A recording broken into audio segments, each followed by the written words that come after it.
Assalamu alaikum everyone and welcome back to today's Bitcoin update for Sunday 21 of August.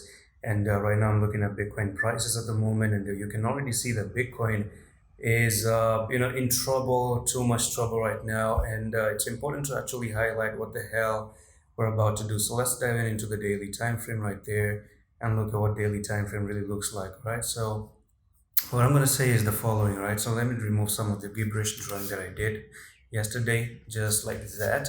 And we need some very clear pattern at the moment. So what I'm going to do here is try to zoom in now. First of all, right off the bat, what we're doing with Bitcoin is that you are losing a particular support right now. Okay, so if I do show you this level that you're currently breaking out of, you can already see that last time I talked about this and you had this big support right there.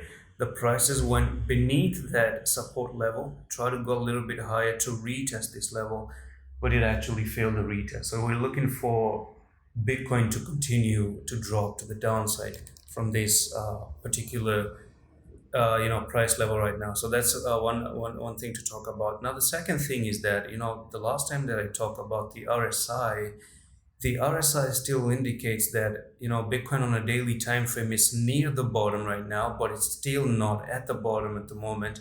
So my take is that the RSI should come down to this level, which is nearly going to be 18.36 on the daily time frame, and that's where I do suppose you might get some level of support at that current prices. Okay, so there's something important to talk about though that is way more important than all these smaller time frames. All right, so let me remove that yellow line again, and let's remove this.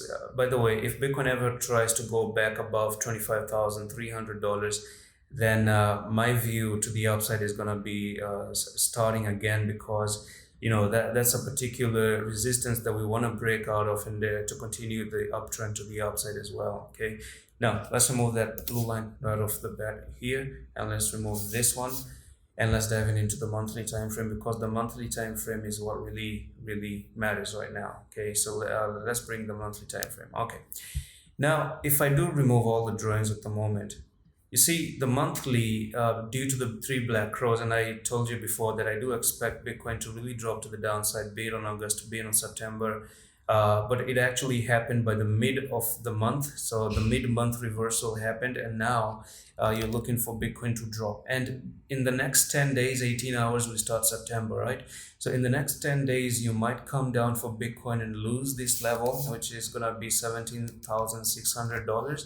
And when you lose $17,600, right, that could just be the beginning of things. Maybe go back to $20,000 in the start of September and completely try to fall the next month. But how badly are you gonna fall? Now, my take is that on a monthly time frame, if we're putting in a bearish, a bear flag right now, so that's gonna be something like from there to there, and from here to here as well. So that could be another bear flag in the making. And when you talk about that bear flag technical target, you take the whole pole from there to there, and this is what you're looking for. If it drops from here, then we're looking for Bitcoin to actually come down to $8,500. And that's pretty much what I could see on the charts. The next 10 days are important. If you do come down and retest those levels, I'm going to tell you what's going to happen exactly. Yeah, so my take is that, by the end of the month, by the end of this month, what I'm talking about is Sunday, at the end of August actually, is the following. So let's remove the drawings again and just zoom in a little bit in here. What I do see is this one being a big support, right? And by the end of the month, you come down and lose that support, you lose all this, you close below this support line. Okay, and when you close below that support line, next month, by the beginning of next month, you go up to $20,000. You back test it maybe a week to the upside a little bit, and then from there, the drop on September continues all the way down to 8,500, or maybe by October it could actually bottom out. So that's pretty much it for this update on Bitcoin. I'm going to see you in the next one. I love this.